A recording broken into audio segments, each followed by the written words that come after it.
Ever wondered how Maruti Suzuki prepares cars for unexpected hazards on the road?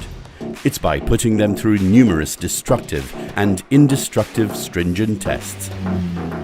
At its state-of-the-art crash testing facility, a car's safety features are closely evaluated through multiple crash tests.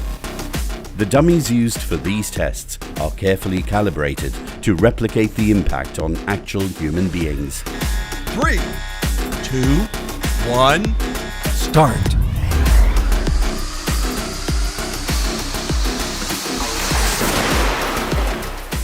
The crash is then carried out to study front and side impact on the cars as per Indian regulations.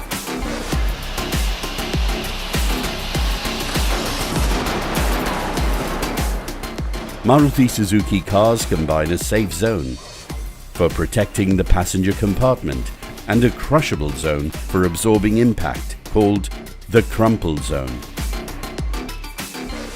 A car undergoes more than 50 crash tests before it is introduced in the market.